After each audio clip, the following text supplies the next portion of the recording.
Holy shit, what just happened?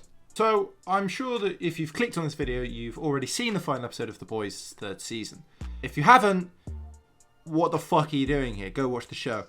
This is one of the most surprising episodes of TV I've ever seen. I mean, the final moment of Homelander and Butcher teaming up to protect Ryan, what the fuck? Yeah, in the end of season 3, Homelander finds Ryan and attempts to form a real bond with him. One thing I really love about this season is that we've seen a rise in a completely new villain. One that wasn't really expected in any way. It wasn't even really Soldier Boy or Homelander. It was Victoria Newman. Yep, the Congresswoman for season 1 and 2 is actually being controlled by Stan Edgar before she sells him out and is now manipulating her connections with Supes as well as her own superpowers to gain political power. Yeah, enough about her. Let's get on to the real characters in the show that are actually interesting. First of all, I want to talk about the main guy in the show, the absolute fucking psychopath that is Homelander. The ending of season 3 showed Homelander in a position we have never really seen him in before. After he is finally reunited with his son Ryan, he attempts to almost redeem himself in order to ensure Ryan gets a childhood that he wished he had. Then he attempts to bond with his father, Soldier Boy.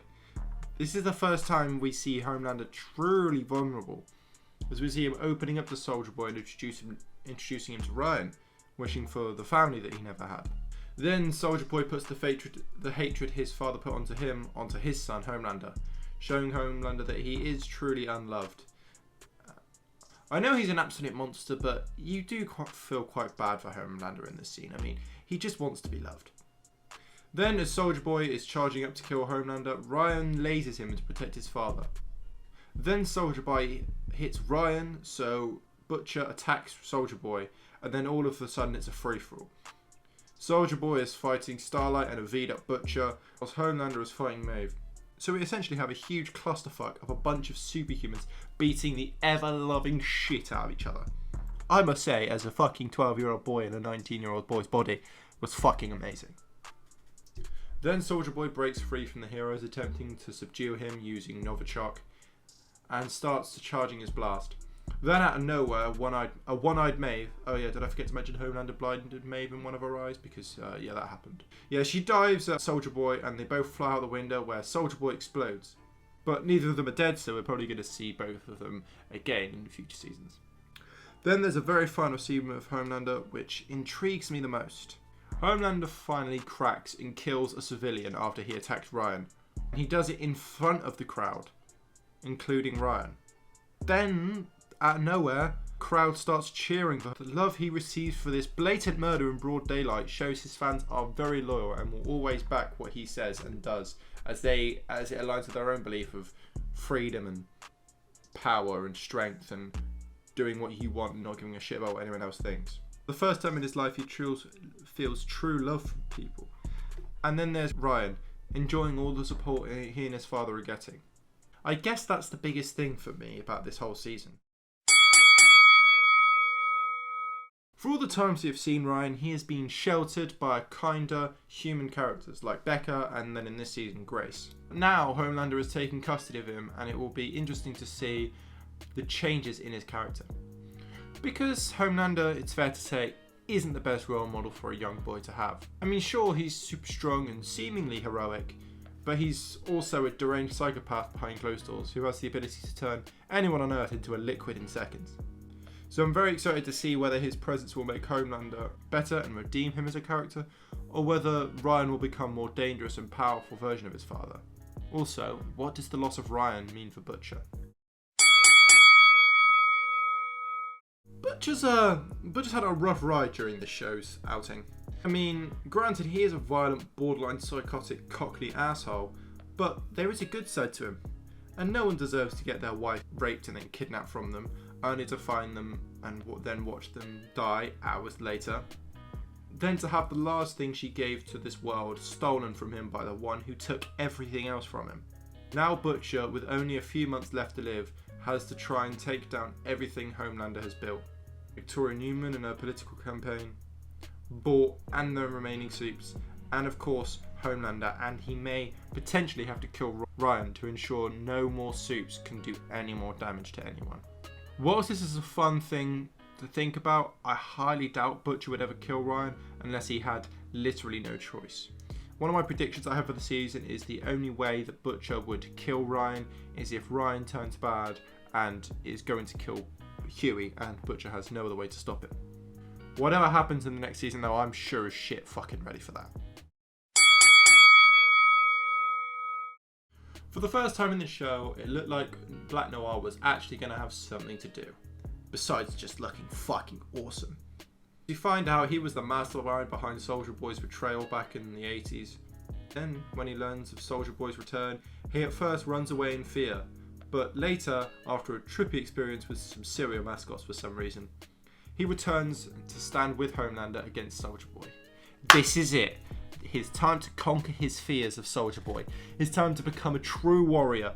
His time to show he's not going to let anyone walk all over. Oh, he's dead. Yep, Homelander learns Noir was keeping secrets about Soldier Boy and being Homelander's father, so he just fucking pulls his guts out. Yep, the most badass character in the show just gets straight up dissected and just dies right on the floor. What a shame. Unless he actually isn't dead, which wouldn't surprise me too much for this show, but, you know, either way it was a really fucking tragic sight to see someone so badass just get destroyed so easily. Hallelujah! Maeve finally actually fucking did something of importance. Up until season 2, the only real purpose Maeve had in the show was the exposition tour for Homelander and for the whole blackmail scheme at the end of season 2. But in this season, she actually had something to do. She actually managed to save the main characters from Soldier Boy. And yeah, she lost her powers, she sacrificed everything for it, and so for that it's really good to see. But apart from that, in the other season, she's just sort of there for minor conflicts, and of course, eye candy. I mean, she is fucking lame. But yeah, not only in the final third season do we actually see her go toe-to-toe with Homelander, but she also sacrifices herself to save Starlight, somebody who, in the previous season, she'd seemed to be not the biggest fan of. Speaking of sexy women, Starlight is still there, going strong. She's porking Hughie and streaming on IG Live. Not at the same time though, of course, as I'm pretty sure the last time I checked that was against Instagram's terms of service. Aside from those two things, she never really had much of an impact on anything. I'm sorry, but Starlight is just boring. She's just too nice and friendly all the time. She's like Gandhi, except white, blonde, female, has superpowers and isn't malnourished. All she really does is add an extra element of conflict and pressure towards Homelander. Even though none of her attempts really seem to affect anything, even that whole IG Live scandal just got washed under the rug pretty quickly. And the only thing that really helped to do was help Maeve escape, which also achieved fuck all apart from one decent fight scene and to see Homelander briefly hurt for a second. He fucked an octopus.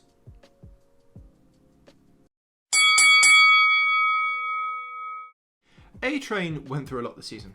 He started off the season as a washed-up has-been who couldn't even run because of his heart condition and was clinging to the last molecules of relevance he had, with terrible marketing ideas and awful adverts. Oops, sorry, that's the wrong advert. But then his brother, the only real family he has left, tells him he needs to do more. He needs to stand up for something, like the people of Trenton, who are being persecuted by a racist soup. Then he tries to do a good thing and bring the evil soup together with the people of Trenton, and it fails spectacularly. And as a result of that, his brother gets paralysed by the soup. This guilt then weighs on him in a really interesting way, making him more sensitive and remorseful for his previous mistakes in his life. The scene with Hughie and A-Train at Herogasm really sticks out to me as one of the very few endearing and heartfelt moments from a character who has been, in every other way, repulsive. It's just a shame that this moment that was so special had to take place in the middle of a superhero orgy, but you know, swings and roundabouts. MM is another of the side characters who had a lot more to do this season. The first two seasons he was mainly just, you know, there to back up Butcher and to be a bit of extra muscle. But this season we got a deep dive into his character and discovered his true motivations. We find out that Soldier Boy was the man responsible for the death of his family after MM's father was pursuing legal action against for damages to one of his clients. This causes huge conflict with the boys group, as Butcher and Hughie are working with Soldier Boy in order to kill Homelander, and on the other side we see MM side with Starlight in order to try and take down Soldier Boy before he can hurt any more people, and also for MM to get his revenge. KIMIKO actually has an interesting storyline in this season. After the boys free Soldier Boy, KIMIKO loses her powers, which she enjoys as she now doesn't see herself as a monster who's just programmed to kill. That's only after she stabs some Russian gangsters with some sex toys, of course. Then, after nearly losing Frenchie to some Russian MILF, she chooses to get her powers back as she sees herself as a monster within her soul. It wasn't the powers, it was always her. Then her and Frenchie have a sing and a dance and everything's all hunky-dory. We also get to learn a bit more about Frenchie. For instance, we learn his real name is Sergey, and before he worked for Butcher, he worked for a Russian crime boss called Nina as a hitman. And we learn that he was a very fucking good hitman. We also see him develop a sense of self-assurance and ends up standing on his own 2 feet, just him and KIMIKO together. And he ends up, at the end of the season, standing up to Butcher in the season finale, as previously he didn't do a lot of that and just sort of took orders and was just sort of a goon that was sent out to do various jobs. Despite everything else that happens in this show, the show really boils down to one man's story. And the story is of a man, a weak man, losing what little he had, and instead of giving up forever and crawling up into a ball and just waiting to die, he uses what little he has to become a stronger and better person. We see him become stronger both mentally and physically by the end of the season. In the space of 3 seasons, Hughie goes from a weak little pansy scared of everything to a self-reliant badass who even stands toe-to-toe with Homelander. And then when he gets superpowers, is there to help try and take him down. Hughie is the perfect encapsulation of what this show should represent. A man who, in a world of superheroes and gods, won't give up. A man who gets stronger and chooses to defend himself and his family, even in the face of adversity. Even when he has to face against someone like Homelander, who, as I said, has the power of a god. And he doesn't care if he puts himself in danger. He doesn't want to be the damsel in distress who always needs saving. He wants to be their hero. He wants to stick up for those that he cares about, especially Starlight.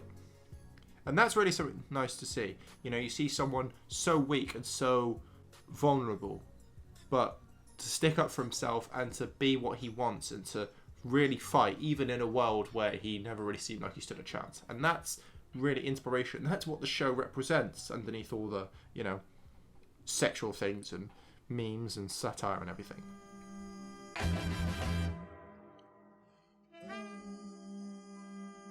Also, Ashley's bald. Bye!